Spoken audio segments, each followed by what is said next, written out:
الحمد لله وحده والصلاة والسلام على من لا نبي بعده أما بعد أعوذ بالله من الشيطان الرجيم بسم الله الرحمن الرحيم قد أفلح من تذكى وذكر اسم ربه فصلى بل تؤثرون الحياة الدنيا والآخرة خير وأبقى اللهم صل على محمد وعلى آل محمد كما صليت على إبراهيم وعلى آل إبراهيم إنك حميد مجيد اللهم بارك على محمد وعلى آل محمد كما باركت على إبراهيم وعلى آل إبراهيم إنك حميد مجيد.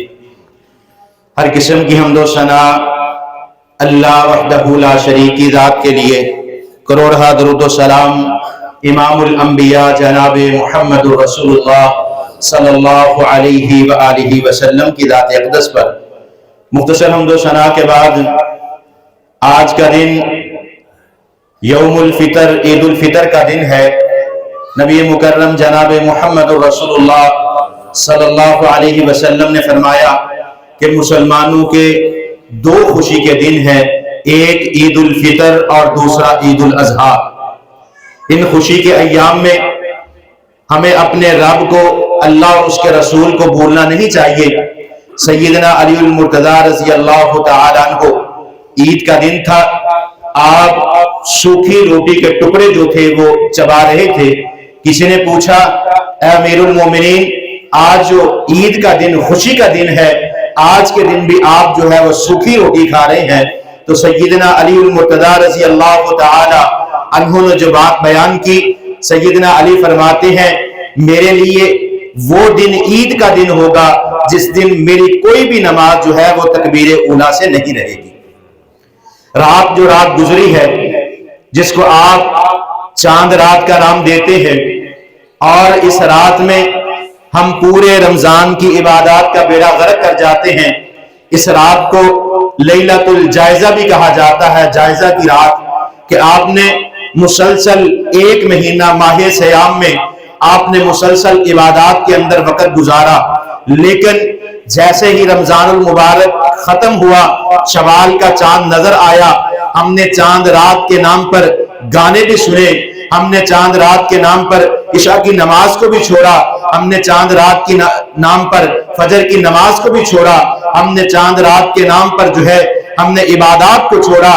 جبکہ پورے رمضان المبارک کے جو اعمال ہیں وہ اس رات اللہ کے حضور پیش کیے جاتے ہیں کہ بندے نے یکم رمضان المبارک سے لے کر 30، 29 یا 30 رمضان تک اس نے جو عبادات کی ہیں وہ اللہ کے حضور پیش کی جاتی ہیں.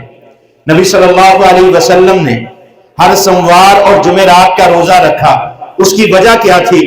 نبی صلی اللہ علیہ وسلم فرماتے ہیں کہ اللہ کے حضور ہر سوموار اور جمعرات کو اعمال پیش کیے جاتے ہیں. جب اللہ کے سامنے میرے اعمال پیش کیے جائیں تو اس وقت میں روزے کی حالت میں ہوں. اب جو ہے ہمیں اپنے نفس کا محاسبہ کرنا ہے.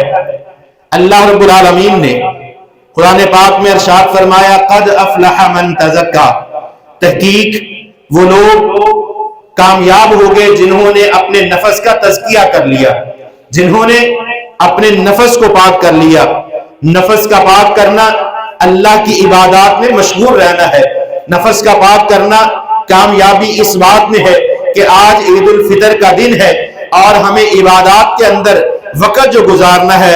اللہ فرماتے ہیں وَذَكَرَ اسْمَ رَبِّهِ فَصَلَّى، کہ یہ دن جو ہے یہ ذکر کا دن ہے، نماز پڑھنے کا دن ہے، تکبیرات کو بلند کرنے کا دن ہے.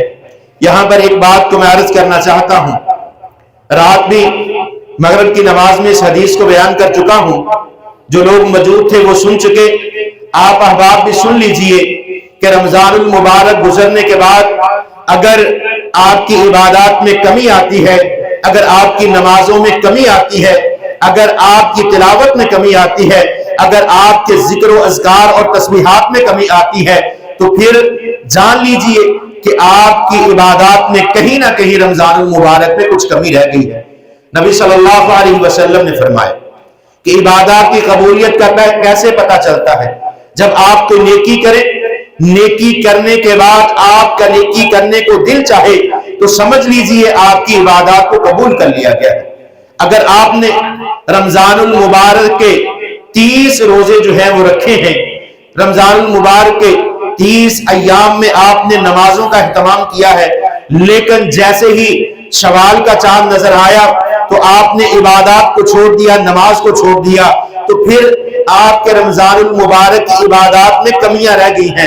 اللہ سے معافی مانگنے کی ضرورت ہے، کثرت کے ساتھ استغفار کرنے کی ضرورت ہے۔ کہیں یہ نہ ہو کہ ہم اپنی نمازوں کو چھوڑتے چلے جائیں، کہیں یہ نہ ہو ہم قرآن کی تلاوت کو چھوڑ دیں اور پھر ویسے کا ویسا ہی وقت گزر جائے۔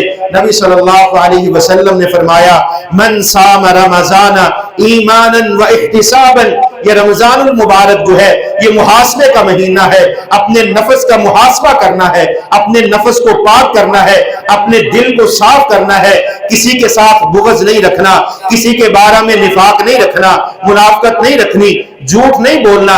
اللہ سے عہد کیجئے اے اللہ جو وقت گزر گیا، جو غلطیاں کمیاں کوتاہیاں ہم سے ہو گئی، اے اللہ آج ہمیں معاف فرما دے، انشاءاللہ آئندہ سے ہم جھوٹ سے گریز کریں گے، اے اللہ دل میں نفاق نہیں رہے گا، اے اللہ کسی کے بارے میں بغض نہیں رہے گا، اے اللہ آج ہم یہاں سے اپنے دلوں کو صاف کر کے اٹھیں گے، اے اللہ نمازوں کا اہتمام کریں گے، اے اللہ قرآن کی تلاوت کریں گے، اے اللہ ذکر و اذکار تسبیحات کو اپنے ایام کے معمول میں شامل کریں گے، اے اللہ ہم لوگوں کے ساتھ ظلم و زیادتی نہیں کریں گے۔ آپ یہاں سے یہ عہد کر کے اٹھیے، انشاءاللہ اللہ آپ کو توفیق عطا فرمائے گا اور آپ کی رمضان کی عبادات جو ہے وہ بھی اللہ قبول فرما لیں گے۔ رمضان کی عبادات کو بچانا ہے تو پھر ہمیں مزید عبادات کرنی ہوگی۔ اگر رمضان المبارک کی عبادات کو بچانا ہے تو پھر ہمیں نمازوں کا اہتمام کرنا ہوگا۔ رمضان المبارک میں مسجدیں نمازیوں سے کھچا کھچ بھری ہوتی ہیں، جیسے ہی رمضان گزرتا ہے مسجدیں ویران ہو جاتی ہیں۔ رب وہی ہے، رب کا قرآن بھی وہی ہے، محمد رسول اللہ صلی اللہ علیہ وسلم کا فرمان بھی وہی ہے جو آج سے 1450 برس پہلے اللہ نے آسمان سے قرآن کو نازل فرمایا تھا۔ اگر بدلے ہیں تو ہم بدلے ہیں، اگر بدلا ہے تو ہمارا نفس بدلا ہے، اگر بدلے ہیں تو ہم نے اپنی عادات کو بدلنا ہے۔ اگر ہم رمضان کے بعد اپنی عادات کو بدل لیں گے، اپنے نفس کو صاف کر لیں گے تو انشاءاللہ رمضان میں اللہ پاک کامیابی عطا فرما دے گا۔ دعا ہے اللہ رب العالمین جو کچھ سنایا اس پر عمل کرنے کی توفیق عطا فرمائے۔ نبی صلی اللہ علیہ وسلم کا مسنون طریقہ ہے کہ عید کی نماز کے بعد معانقہ کرنا، آپ گلے ملے، دلوں کی سارے جو بغض ہیں اسے ختم کریں اور دعا کریں تقبل اللہ منا ومنکم صالح الاعمال۔ ان الفاظ کو پڑھیں، اگر نہیں پڑھ سکتے تو یہ بات کہہ دیجئے کہ اللہ ہمارے دلوں کو صاف کر دے اور ہمارے اعمال کو قبول فرما لے۔ تو انشاءاللہ عید کی دعا کے بعد جو ہے ایک دوسرے سے ملے، اپنے دلوں کو صاف کریں، محبت بڑھتی ہے، اور نمازوں کا خصوصی خیال کریں اور خصوصاً جو ہے بیماروں کے لیے دعا کریں۔